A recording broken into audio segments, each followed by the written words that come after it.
السلام علیکم ورحمۃ اللہ وبرکاتہ۔ بسم اللہ الرحمن الرحیم۔ آج کی تعلیم حکایت صحابہ رضی اللہ تعالیٰ عنہ سے ہے، چیپٹر 10، پیج نمبر 151۔ کل ہم حضرت حفصہ رضی اللہ تعالیٰ عنہ کا جو واقعہ ہے، جو ان کی تفصیلات ہیں، معلومات ہیں، وہ پڑھ رہے تھے۔ ان کے بعد حضور صلی اللہ علیہ وسلم کا نکاح حضرت زینب رضی اللہ تعالیٰ عنہ سے ہوا۔ حضرت زینب رضی اللہ تعالیٰ عنہ خزیمہ کی بیٹی، جن کے پہلے نکاح میں اختلاف ہے۔ بعض نے لکھا ہے کہ پہلے عبداللہ بن جحش رضی اللہ تعالیٰ عنہ سے نکاح ہوا تھا جب وہ غزوہ احد میں شہید ہوئے، جن کا قصہ باب 7 کی پہلی حدیث میں گزرا، تو حضور صلی اللہ علیہ وسلم نے نکاح کیا۔ اور بعض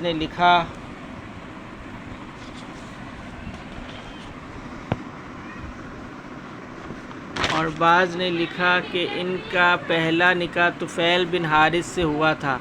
ان کے طلاق دینے کے بعد ان کے بھائی عبیدہ بن الحارث سے ہوا، جو بدر میں شہید ہوئے۔ اس کے بعد حضور اقدس صلی اللہ علیہ وسلم سے ہجرت کے 41 مہینے بعد رمضان سن 3 ہجری میں ہوا۔ 8 مہینے حضور صلی اللہ علیہ وسلم کے نکاح میں رہیں اور ربیع الاخر سن 4 ہجری میں انتقال فرمایا۔ حضور صلی اللہ علیہ وسلم کی بیویوں میں حضرت خدیجہ رضی اللہ تعالیٰ عنہ اور حضرت زینب رضی اللہ تعالیٰ عنہ 2 ہی بیویاں ایسی ہیں جن کا وصال حضور صلی اللہ علیہ وسلم کے سامنے ہوا۔ باقی 9 حضور صلی اللہ علیہ وسلم کے وصال کے وقت زندہ تھیں، جن کا بعد میں انتقال ہوا۔ حضرت زینب رضی اللہ تعالیٰ عنہ بڑی سخی تھیں، اسی وجہ سے ان کا نام اسلام سے پہلے بھی ام المساکین، مسکینوں کی ماں تھا۔ ان کے بعد حضور اقدس صلی اللہ علیہ وسلم کا نکاح حضرت ام سلمہ رضی اللہ تعالیٰ عنہ سے ہوا۔ حضرت ام سلمہ رضی اللہ تعالیٰ عنہ ابو امیہ کی بیٹی تھی، جن کا پہلا نکاح اپنے چچا زاد بھائی ابو سلمہ رضی اللہ تعالیٰ عنہ سے ہوا تھا، جن کا نام عبداللہ بن عبد الاسد تھا۔ دونوں میاں بیوی ابتدائی لڑائیوں میں ہیں۔ کفار کے ہاتھ سے تنگ آ کر دونوں نے حبشہ کی ہجرت کی۔ وہاں جا کر ایک لڑکا پیدا ہوا جن کا نام سلمہ رضی اللہ تعالیٰ عنہ تھا۔ حبشہ سے واپسی کے بعد مدینہ طیبہ کی ہجرت کی،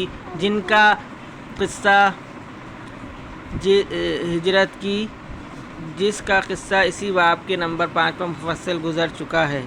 مدینہ منورہ پہنچ کر ایک لڑکا عمر رضی اللہ تعالیٰ عنہ اور 2 لڑکیاں درہ اور زینب پیدا ہوئیں۔ ابو سلمہ رضی اللہ تعالیٰ عنہ 10 آدمیوں کے بعد مسلمان ہوئے تھے۔ بدر اور احد کی لڑائی میں بھی شریک ہوئے تھے۔ احد کی لڑائی میں ایک زخم آ گیا تھا، جس کی وجہ سے بہت تکلیف اٹھائی۔ اس کے بعد سفر سن 4 ہجری میں ایک سریہ میں تشریف لے گئے تو واپسی پر وہ زخم پھر ہرا ہو گیا، اور اسی میں 8 جمادی الاخر سن 4 ہجری میں انتقال کیا۔ حضرت ام سلمہ رضی اللہ تعالیٰ عنہ اس وقت حاملہ تھیں اور زینب رضی اللہ تعالیٰ عنہ پیٹ میں تھیں۔ جب وہ پیدا ہوئیں تو عدت پوری ہوئی۔ حضرت ابوبکر صدیق رضی اللہ تعالیٰ عنہ نے نکاح کی خواہش فرمائی تو انہوں نے عذر کر دیا۔ اس کے بعد حضور اقدس صلی اللہ علیہ وسلم نے ارادہ فرمایا۔ انہوں نے عرض کیا کہ میرے بچے بھی ہیں اور میرے مزاج میں غیرت کا مضمون بہت ہے، اور میرا کوئی ولی یہاں ہے نہیں۔ حضور صلی اللہ علیہ وسلم نے ارشاد فرمایا کہ بچوں کا اللہ محافظ ہے، اور یہ غیرت بھی انشاءاللہ جاتی رہے گی، اور کوئی ولی اس کو ناپسند نہیں کرے گا۔ تو انہوں نے اپنے بیٹے سلمہ رضی اللہ تعالیٰ عنہ سے کہا کہ حضور صلی اللہ علیہ وسلم سے میرا نکاح کر دو۔ آخر شوال سن 4 ہجری میں حضور صلی اللہ علیہ وسلم سے نکاح ہوا۔ بعض نے سن 3 ہجری میں اور بعض نے 2 ہجری میں لکھا ہے۔ ام سلمہ رضی اللہ تعالیٰ عنہ کہتی ہیں کہ میں نے حضور صلی اللہ علیہ وسلم سے سنا تھا کہ جس شخص کو کوئی مصیبت پہنچے اور وہ یہ دعا کرے اللہم اجرنی فی مصیبتی واخلف لی خیرا منہا، اے اللہ مجھے اس مصیبت میں اجر عطا فرما اور اس کا نعم البدل نصیب فرما، تو اس کو اللہ جل شانہ بہترین بدل عطا فرماتے ہیں۔ ابو سلمہ رضی اللہ تعالیٰ عنہ کے مرنے پر میں نے یہ دعا پڑھ لیتی، مگر یہ سوچتی تھی کہ ابو سلمہ رضی اللہ تعالیٰ عنہ سے بہتر کون ہو سکتا ہے۔ اللہ جل شانہ نے حضور صلی اللہ علیہ وسلم سے نکاح کرا دیا۔ حضرت عائشہ رضی اللہ تعالیٰ عنہ فرماتی ہیں کہ ان کے حسن کی بہت شہرت تھی۔ جب نکاح ہو گیا تو میں نے چھپ کر حیلے سے جا کر دیکھا تو جیسا سنا تھا اس سے زیادہ پایا۔ میں نے حفصہ رضی اللہ تعالیٰ عنہا سے اس کا ذکر کیا، انہوں نے کہا کہ نہیں، ایسی حسین نہیں ہے جتنی شہرت ہے۔ امہات المومنین میں سب سے آخر میں حضرت ام سلمہ رضی اللہ تعالیٰ عنہا کا انتقال سن 59 ہجری یا 62 ہجری میں ہوا۔ اس وقت 84 سال کی عمر تھی، اس لحاظ سے نبوت سے تقریباً 9 برس پہلے پیدا ہوئیں۔ حضرت زینب رضی اللہ تعالیٰ عنہا بنت خزیمہ کے انتقال کے بعد ان سے نکاح ہوا اور حضرت زینب رضی اللہ تعالیٰ عنہ کے مکان میں مقیم ہوئیں۔ انہوں نے وہاں دیکھا کہ ایک مٹکے میں جو رکھے ہیں اور ایک چکی میں ایک چکی اور ایک ہانڈی بھی۔ انہوں نے جو خود پیسے اور چکنائی ڈال کر ملیدہ تیار کر لیا اور پہلے ہی دن حضور صلی اللہ علیہ وسلم کو وہ ملیدہ کھلایا، جو نکاح کے دن اپنے ہی ہاتھ سے وہ پکایا تھا۔ اب انشاءاللہ باقی آئندہ پڑھا جائے گا۔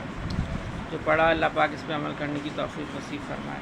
اللہم صلی علی محمد وعلی آل محمد، اللہم اعنی علی ذکرک و شکرک و حسن عبادتک، اللہم حاسبنی حسابا یسیرا، اللہم ارفع عنا البلاء والوباء، رب ارحمہما کما ربیانی صغیرا، رب اغفر وارحم وانت خیر الراحمین، اللہم انک عفو تحب العفو فاعف عنی۔ یا اللہ پاک جتنے مسلمان اس دنیا سے جا چکے ان سب کی بخشش و مغفرت فرما دیجیے۔ یا اللہ پاک جو مسلمان بیمار ہیں اسپتالوں میں، گھروں میں، چھوٹی بڑی تمام بیماریوں میں مبتلا ہیں، اللہ پاک سب کو صحت کاملہ عاجلہ مستمرہ دائمہ نصیب فرمائیے۔ یا اللہ پاک تمام مسلمان جو پریشان حال ہیں ان سب کی پریشانی کو ختم فرما دیجیے۔ یا اللہ پاک رحمت والی بارش عطا فرمائیے۔ یا اللہ پاک بارش کے نقصانات سے بارش کے نقصانات سے ہم سب کی حفاظت فرمائیے۔ یا اللہ پاک تمام مسلمانوں کے لیے بارش کو رحمت بنائیے۔ سبحان ربک رب العزت عما یصفون وسلام علی المرسلین والحمد للہ رب العالمین، آمین برحمتک یا ارحم الراحمین۔